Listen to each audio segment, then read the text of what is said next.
I never imagined I'd be telling this story, but sometimes life takes unexpected turns that force you to share the darkest moments of your past. I'm Julia, and until recently, I lived what many would consider a dream life. My husband Max and I owned a beautiful house.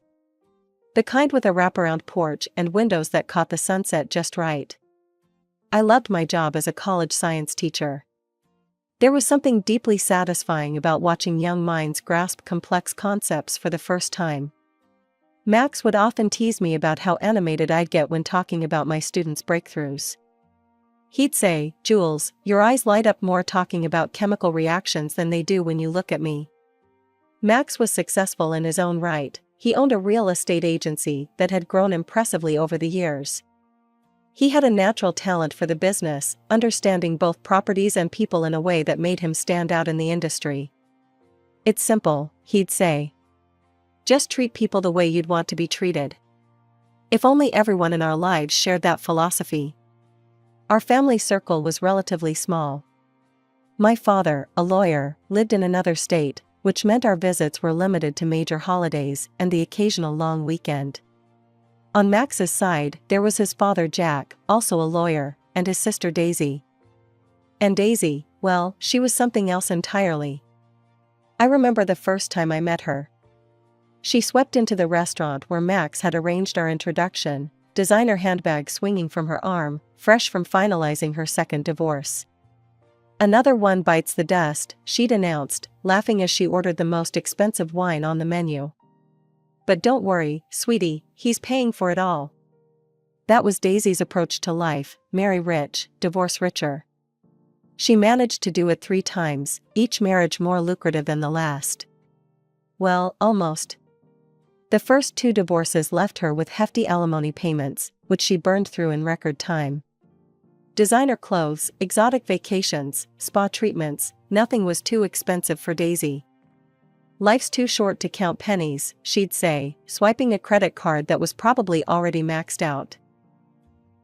But her third marriage? That's where her luck ran out. Her husband was smarter than the others, or at least had better lawyers. He had her sign a prenuptial agreement that she probably didn't even read. When that marriage ended, Daisy was left with nothing but her expensive tastes and an empty bank account. That's when Max stepped in. "She's my sister, Jules," he'd say whenever I questioned why we were paying her rent. "I can't just let her live on the street." So he covered her apartment, her utilities, most of her bills. I watched month after month as my husband supported his sister's lifestyle, unable to say no to family. Living with Daisy as a sister-in-law was like walking on eggshells, except the eggshells were designer brands and covered in champagne. From the moment I entered the family, there was tension between us that you could cut with a knife. "Oh, look who's here, our favorite professor," Daisy would announce whenever I walked into a room, her voice dripping with mockery. "Coming to teach us all how to live properly?" I never understood why she took such pleasure in antagonizing me. Maybe it was because I represented everything she despised: hard work, education, earning your own way in life. The tension would reach its peak at family gatherings, especially once Daisy had a few drinks in her. I remember one particularly uncomfortable Christmas party. Daisy was on her 4th martini, holding court in the living room like some self-proclaimed queen of cunning. "You want to know how to really succeed in life," she announced to everyone and no one in particular. "Watch and learn from a master." "Daisy, maybe you should slow down," Max suggested gently. "Oh, hush, little brother," she waved him off. "I'm educating your wife here. See, Julia, you spent all those years getting your fancy degree, and for what? I've never worked a day in my life, and I've had more luxury than you'll ever see." She loved telling stories about her conquests, especially when she was drinking. "Any man I want," she'd boast, throwing back another martini.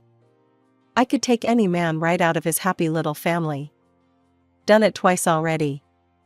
It's like taking candy from a baby." The worst part was watching other people at these gatherings, especially younger women, actually listening to her like she was sharing some ancient wisdom. "You don't need books, honey," she'd say to anyone who'd listen. "You need strategy. These rich men? They're all the same. Wave a pretty face at them, and they'll forget their own names. Looking back, I should have seen the warning signs in how she talked about manipulation like it was an art form. Remember me in my 20s, Max, she'd often reminisce. I had them all wrapped around my finger. One smile, and their wallets would open like magic. The thing is, she wasn't lying about her past beauty. I'd seen the old photos. Daisy in her prime was stunning. The kind of beauty that turned heads and stopped conversations. She'd weaponized it early, learned to use it like a master craftsman uses their tools. I chose to deal with her the only way I knew how, with distance.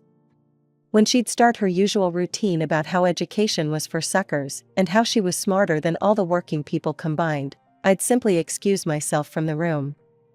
No confrontations, no lectures, no attempts to change her mind. What would have been the point? Running away again, Julia, she'd call after me sometimes. Don't you want to hear about how real women get ahead in life? Max would try to smooth things over, always playing the peacekeeper. She's just joking, Jules, he'd say. You know how she gets when she's had a few drinks. But I knew better. Daisy wasn't joking. That Wednesday started like any other. I was grading papers in the living room while Daisy had dropped by unannounced, as usual, complaining about her latest dating disaster. I'm telling you, Julia, the quality of rich men in this city has really gone downhill, she was saying when my phone rang. The hospital's number flashing on my screen made my heart stop.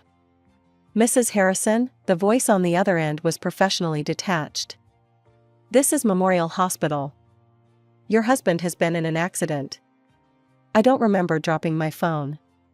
I just remember Daisy's face changing as she watched my reaction. For once, her usual smirk was gone, replaced by what looked like genuine concern. What is it? What happened to Max? She demanded, grabbing my arm. Hospital, accident, was all I could manage to say. I'm driving, Daisy announced, snatching her car keys. The ride to the hospital was a blur.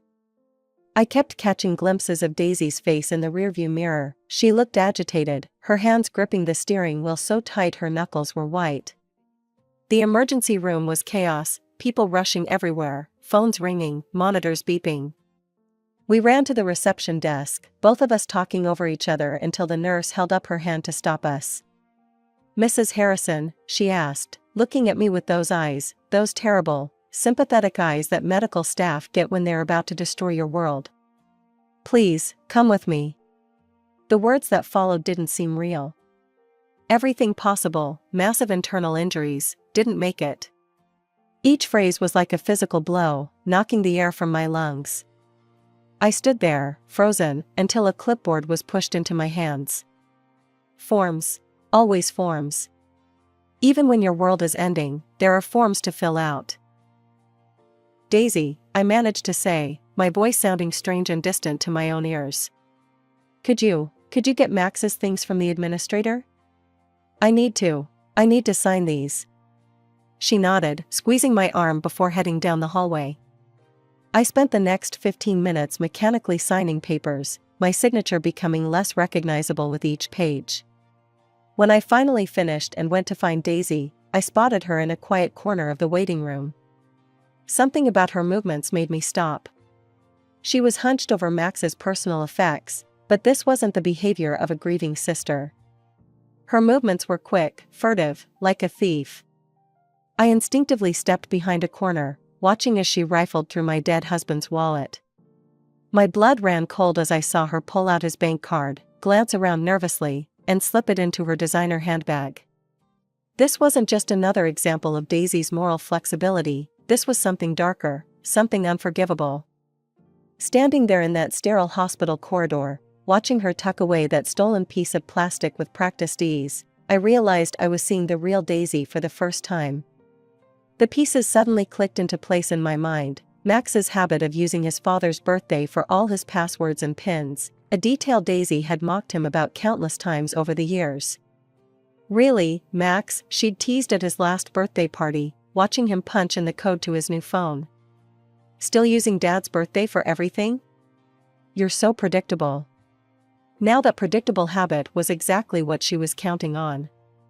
My mind raced with the implications of what I'd just witnessed. But I couldn't act rashly, not with something this serious. I needed legal advice, and I knew exactly who to ask. Taking a deep breath to steady myself, I stepped out from my hiding place and approached Daisy as if I hadn't seen anything. "Ready to go?" I asked, proud of how steady I kept my voice. "Oh, Jules." Daisy jumped slightly, clutching her bag closer. Yes, let's get out of this awful place." The drive home was surreal. Daisy kept up a stream of apparently concerned chatter, occasionally wiping away tears that never quite seemed to reach her designer mascara. "I just can't believe he's gone," she kept saying. "My little brother, what am I going to do without him? What are you going to do without his money?" I wanted to scream. Instead, I gripped the steering wheel tighter and focused on breathing. As soon as we pulled into my driveway, Daisy's act began to crack. She barely made it through the front door before she started gathering her things. "I'm so sorry, Julia, but I have some really important things I need to take care of," she said, not quite meeting my eyes. "You understand, don't you? It's just, I need to process this in my own way." "I bet you do," I thought, watching her practically sprint to her car. The screech of her tires on the pavement had barely faded when I grabbed my phone and dialed Jack's number. "Julia," his familiar voice answered on the second ring. "I just heard about Max." "I'm so sorry, I'm already packing to drive down." "Jack," I cut him off, my voice shaking. "Something happened at the hospital. Something you need to know about." I took a deep breath. "It's about Daisy." "What has she done now?" The weariness in his voice told me he was already expecting the worst. "I saw her steal Max's credit card. Right there in the hospital, just minutes after we found out he was." I couldn't finish the sentence. "She thinks she can use it because she knows his PIN." "Jack, I watched your daughter rob her own dead brother." The sound of Jack's heavy sigh through the phone seemed to fill my empty house. When he finally spoke, his voice carried the weight of years of disappointment. "Julia," he said slowly, "I've spent my entire career defending people in trouble, but I never thought my own daughter would." He paused, and I could hear him struggling to maintain his composure. "This time she's gone too far. Stealing from her own brother, and not just stealing, doing it while his body was barely cold." "I don't know what to do, Jack," I admitted, sinking into Max's favorite armchair. The leather still held his scent. "First, you need to understand something," Jack's lawyer voice took over. "Legally, you're Max's sole heir. Every account, every asset, it all belongs to you now. But this situation, it's more complicated than simple theft." I sat up straighter. "What do you mean?" "The card she took, it's a credit card, isn't it?" When I confirmed this, he continued, "That makes this much more serious. If she uses that card, she's not just stealing from family, she's committing credit card fraud. That's a federal offense, Julia. She could go to prison for this." The gravity of the situation hit me like a physical blow. "Prison? I hadn't thought about that. My daughter," Jack's voice cracked slightly, "has done many questionable things in her life. I've watched her manipulate and scheme her way through 3 marriages. I've seen her take advantage of Max's generosity time and time again. But this, stealing from her dead brother, she needs to learn a lesson. A real one this time." I twisted my wedding ring nervously. "What should we do?" "Here's what I propose," Jack said after a moment's thought. "We wait 2 weeks. Give her a chance to come to her senses. Maybe she'll realize what she's done. Maybe she'll return the card and beg for forgiveness. If she does that, we can handle this within the family. And if she doesn't? Then we go to the police," he said firmly. "I love my daughter, Julia, but sometimes love means letting people face the consequences of their actions. She's my child, but Max was my child too, and what she's done, it's unforgivable." We sat in silence for a moment, both lost in our thoughts. Finally, I asked, 2 weeks then?" 2 weeks, Jack confirmed. But Julia, knowing my daughter, I wouldn't hold my breath for a happy ending. She's never shown remorse before. I doubt she'll start now. The day of Max's funeral was surreal. The church was packed with people whose faces blurred together in my grief. I sat in the front row, numb, while a steady stream of mourners offered their condolences. But what really turned my stomach was Daisy's performance. She had dressed perfectly for the role of the grieving sister: black designer dress, tastefully smudged mascara, a delicate handkerchief that she dabbed at her eyes with theatrical precision. Every few minutes, she would break into fresh sobs, particularly when someone new arrived. "He was the best brother anyone could ask for," she wailed to a group of Max's business associates. "He always took care of me. Always looked out for his big sister. I don't know how I'll go on without him." I caught Jack's eye across the room. His jaw was clenched so tight I could see the muscles working beneath his skin. We both watched as Daisy worked the crowd, moving from group to group, sharing tearful stories about her beloved baby brother. "Remember when Max bought me my first car?" she sniffled to one of his old college friends. "That's just the kind of person he was, always giving, always generous." The irony of her words made me feel physically ill.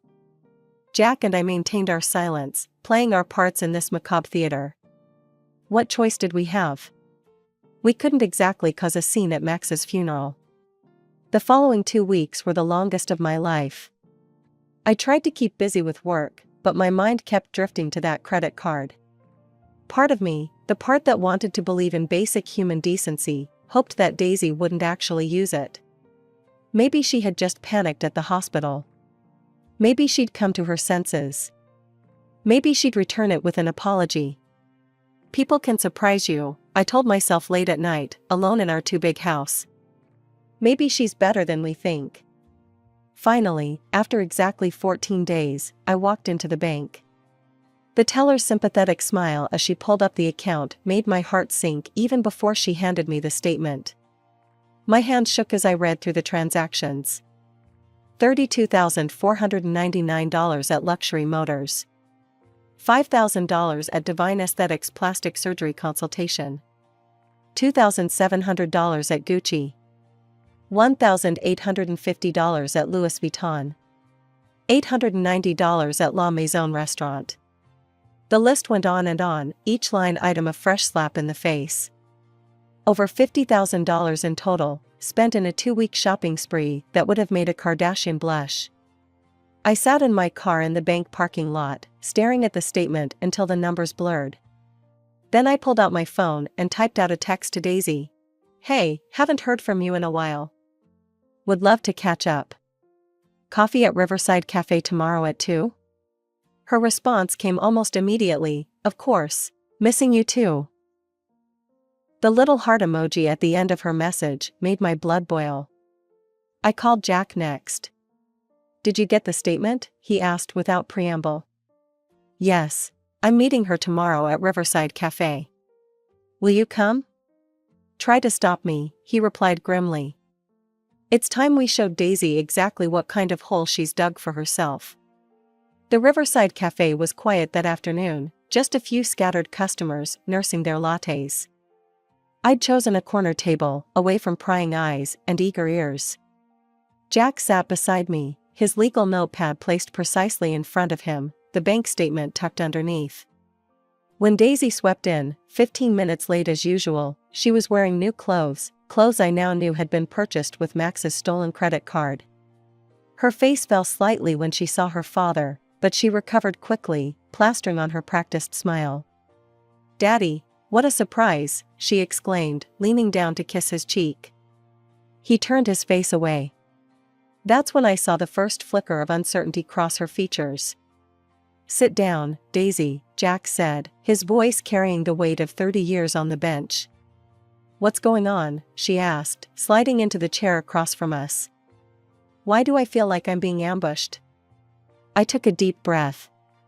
Something happened at the hospital the day Max died. His credit card was stolen. The color drained from Daisy's face, but she recovered quickly. Her eyes went wide with manufactured outrage. Stolen? Oh my God, that's horrible. It must have been one of those shifty doctors or nurses. You can't trust anyone these days. Really, Daisy? I said quietly. That's the story you're going with? What do you mean? Her voice rose an octave. Are you actually suggesting that I would steal from my own brother? On the day he died? How dare you? I loved Max. I would never. Jack cut her off by sliding the bank statement across the table. Then perhaps you'd like to explain how the thief knew to buy exactly your size at Gucci? Or how they knew to make an appointment at your favorite plastic surgeon? Daisy stared at the statement, her mouth opening and closing like a fish out of water. Then, like a cornered animal, she changed tactics. Okay, fine, I took the card. But it was Max's debit card. I'm entitled to some of his money. I'm his sister. I just took what would have come to me anyway. Nothing terrible happened here.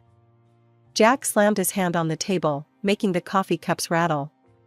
Several heads turned our way, but he didn't seem to notice. Nothing terrible? He hissed.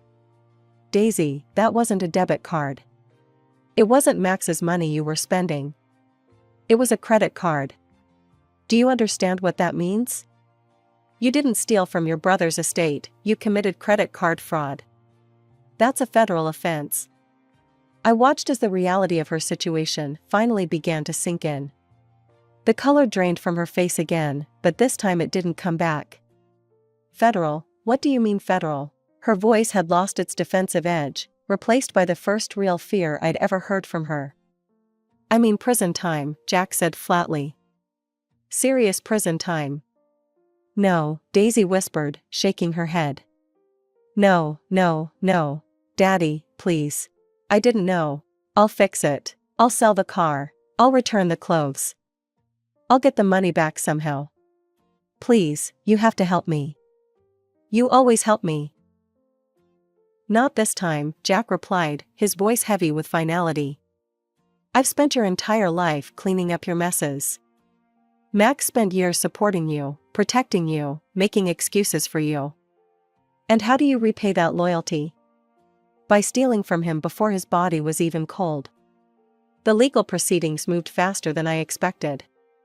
Within months of filing the police report and contacting the bank's fraud department, Daisy was standing in court, facing the consequences of her actions for the first time in her life. Gone were the designer clothes and perfectly styled hair. She looked small in her navy blue pantsuit, her face bare of makeup, as she stood before the judge. For once, her tears weren't part of an act. Your Honor, the prosecutor said, this wasn't a crime of necessity or desperation. Ms. Harrison stole her deceased brother's credit card within hours of his death, before his body was even cold. She then proceeded to spend over $50,000 in a calculated spending spree, showing complete disregard for both the law and basic human decency. The sentence came down like a hammer, 7 years in federal prison. I watched Daisy collapse into her lawyer's arms, sobbing uncontrollably. Part of me wanted to feel something, pity, perhaps, or sadness.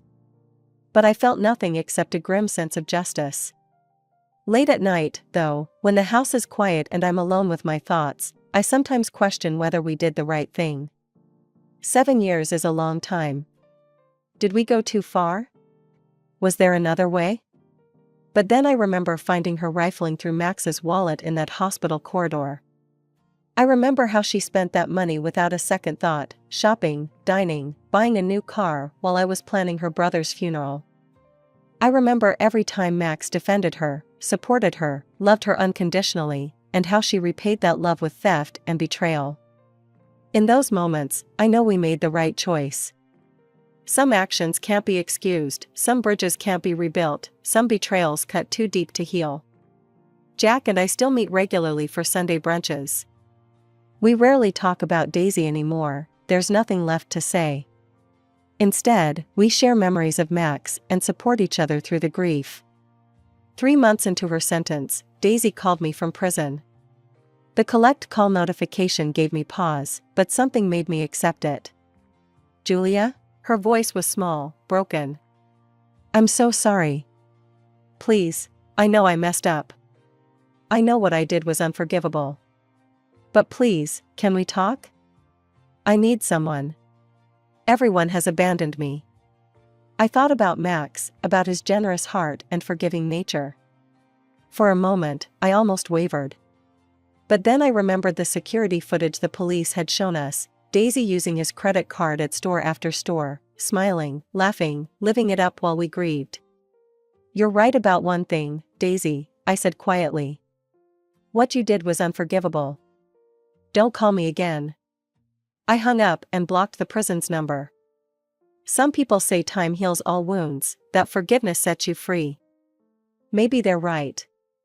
But some betrayals go beyond forgiveness, some actions destroy any possibility of redemption.